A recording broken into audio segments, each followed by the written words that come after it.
네, 8번에서 10번 작문풀이 시작하겠습니다. 전형적인 작문 지문의 작문 문제였는데요. 8번, 9번, 10번 세 문제가 나왔습니다. 자, 일단 작문 지문을 전체적으로 읽기 전에 작문 상황 먼저 보고 시작하겠습니다. 작문 목적은 물 섭취와 관련된 잘못된 인식을 바로잡을 수 있는 올바른 물 섭취 방법에 대한 정보를 제공하는 것이 작문 목적입니다. 예상 독자는 학교 학생들이고요. 전달 매체는 학교 신문입니다. 자, 수집한 자료 목록은 자료 1, 2, 3, 4번이 있는데 현재로서는 읽을 거리는 없고 이따 문제 풀 때 선지랑 비교해 가면서 같이 읽겠습니다.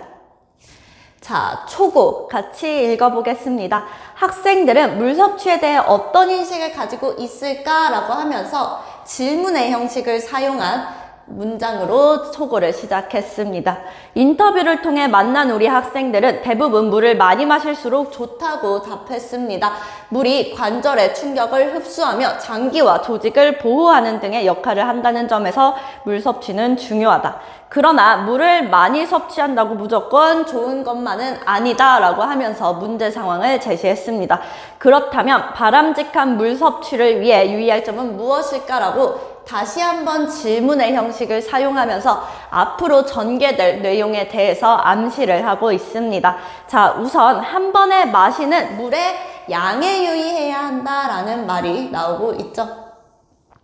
첫 번째 유의점이 바로 물의 양입니다. 단시간 내에 지나치게 많은 양의 물을 마시면 혈액 속 나트륨 농도가 정상 수치 이하로 내려가는 물 중독이 발생할 수 있대요. 자, 물 중독이 발생하면 나타나는 그 현상들에 대해서 제시하고 있습니다.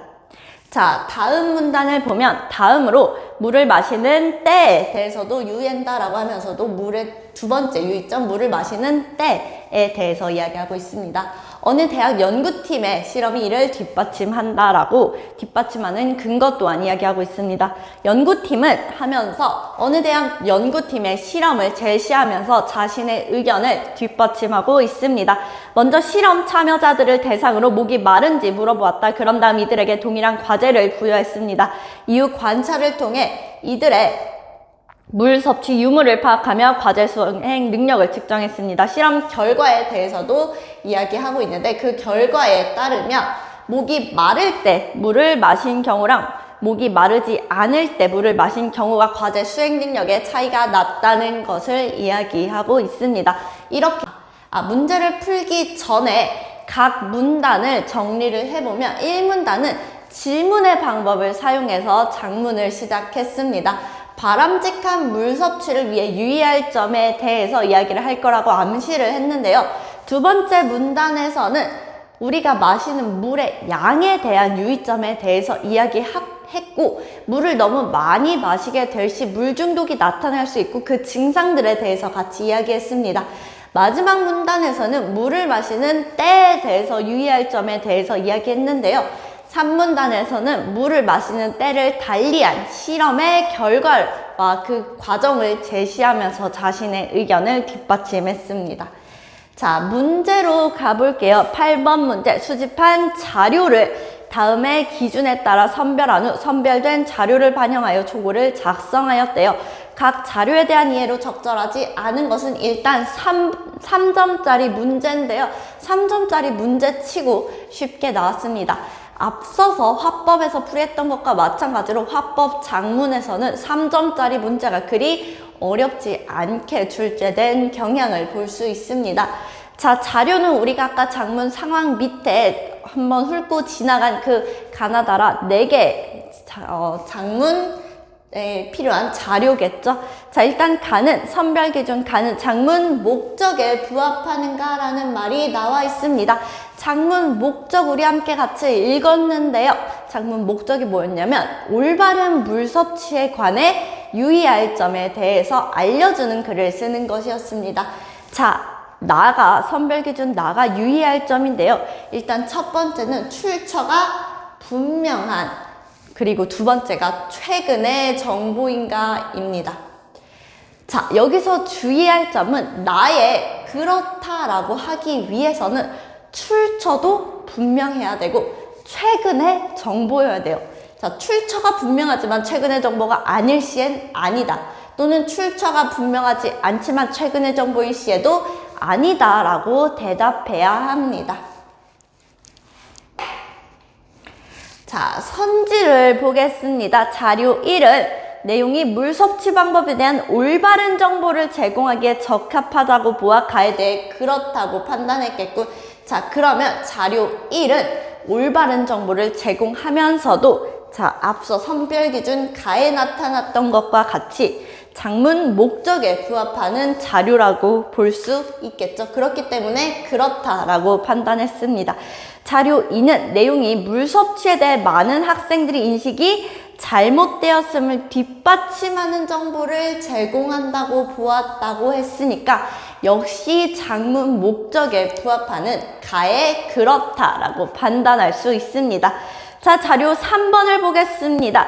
연도를 고려하면 최근의 상황을 반영하지 못하지만 일단 최근의 상황을 반영하지 못하고 있고요. 그렇지만 출처가 명확합니다. 자, 그런데 나의 선별 기준에 대해서 그렇다라고 판단했겠군이라고 이야기하고 있습니다.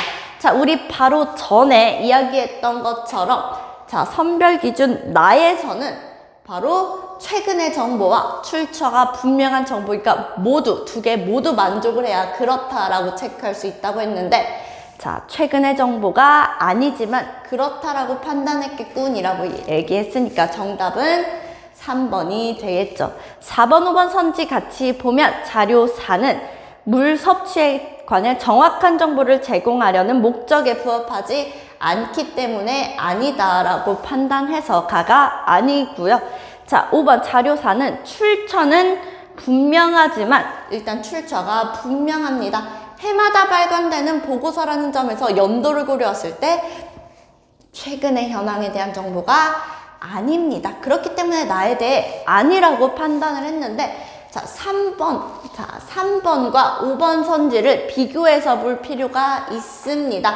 자, 3번은 출처가 명확하지만 최근의 정보가 아니었고 5번도 출처가 분명했는데 최근의 정보가 아니었는데 5번은 나에 대해 아니다라고 판단을 한다 그랬고 3번은 나에 대해 그렇다라고 판단을 한다고 했기 때문에 자, 3번, 5번 선지를 비교하기만 해도 정답이 나올 수 있겠죠. 정답 3번입니다. 자, 9번 문제 풀겠습니다. 위에 초고에 반영된 내용 조직 방법으로 적절하지 않은 것은 고르는 문제입니다. 자, 1문단에서 물 섭취에 대한 학생들의 인식을 묻고 답하는 구조로 제시한다라고 되어 있는데 묻고 답하는 구조 질문의 형식이 우리 동그라미 했죠. 1번 맞는 선지입니다. 자, 2번 1문단에 물의 인체 내 역할은 원인과 결과의 관계가 드러나도록 제시한다라고 나와 있는데 이런 원인과 결과의 관계가 드러나는 부분을 찾지 못했으므로 정답 2번입니다. 자, 3번 물 중독 증상에 대한 부분은 정보를 나열하여 제시한다고 했는데 자, 이 문단 보시면 피로감, 두통, 어지럼증, 장기 부음 등의 증상을 나열한 것을 볼 수 있습니다. 자, 4번 선지 3문단에서 물 섭취에 대한 실험 방법을 그 과정을 순서대로 제시했죠. 어떤 대학에서 연구를 시작했고 어떠한 과정을 통해 실험이 진행됐고 그 결과에 대해서 이야기하고 있으므로 순서대로 제시한 점 맞습니다. 자, 마지막으로 실험 결과를 비교 대조의 방법으로 제시한다고 했는데 목이 마를 때와 목이 마르지 않을 때 각각의 실험군을 비교했으므로 비교 대조의 방법이 맞습니다. 자, 10번 문제 보겠습니다. 보기는 초고를 읽은 친구의 조언입니다. 보기를 반영하여 초교의 마지막 문단을 추가한다고 했을 때 가장 적절한 것을 고르는 문제였습니다. 자, 친구가 이 초고에 대해서 뭐라 그랬냐면 글이 마무리되지 않은 느낌이 난다고 했는데요. 자, 두 가지 유의사항을 모두 포함하는 문장을 추가하는 것이 좋겠어 라고 한 게 첫 번째, 그리고 두 번째, 중심 내용에 담긴 정보가 독자에게 어떤 긍정적인 가치가 있는지도 언급하는 게 좋겠어 라고 말한 게 두 번째 충고입니다. 자, 조건이 두 개인 것 같아 보이지만 두 가지 유의사항을 모두 포함하라 그랬으니까 쪼개서 조건을 세 가지로 나눠 보겠습니다. 첫 번째 조건은 마지막 문단에 물을 마시는 양에 유의해야 한다는 점이 들어가야 되겠고요. 조건 2번 물을 마시는 때에 유의해야 한다는 점이 들어가야 되겠습니다. 그리고 마지막으로 이 물 마시는 것이 올바른 물 섭취에 대해서 이것이 주는 긍정적인 가치에 대한 언급까지 들어가 있으면 완벽한 마지막 문단이 되겠죠. 자, 선지를 함께 살펴보겠습니다. 자, 1번 보시면 물은 적당한 양을 필요한 때에 마셔야 좋은 것이다. 조건 1번, 2번 모두 만족했습니다. 물 섭취에 대해 올바른 정보를 이해하고 삶에 적용한다면 건강을 지키며 삶의 질을 높일 수 있을 것이다 라고 긍정적인 가치 또한 함께 언급하고 있으므로 1번이 정답입니다. 나머지 선지 함께 보시겠습니다. 언제 마시는가에 따라서 자, 물을 마시는 때에 대해서 이야기를 하고 있지만 물을 마시는 양에 대해서는 이야기하고 있지 않죠.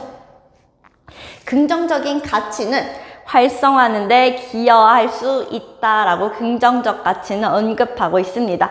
자, 3번 선지를 보면 물은 인체에 필수적이나 한 번에 많은 물을 마시지 말아야 한다라고 양에 대해서는 이야기하고 있는데 때에 대해서는 이야기하고 있지. 조건 2번이 맞지 않습니다.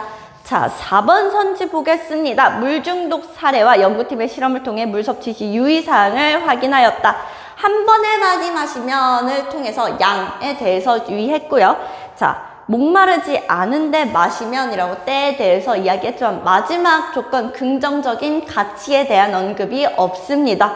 자, 마지막으로 물은 많이 마실수록 좋다는 인식이 그렇지 않다는 것에 대해서 양에 대해선 언급이 있지만 때에 대한 언급이 없으므로 5번 선지도 답이 될 수 없습니다. 결국 정답은 1번이 되겠죠. 여기까지가 8번부터 10번 장문 문제였습니다.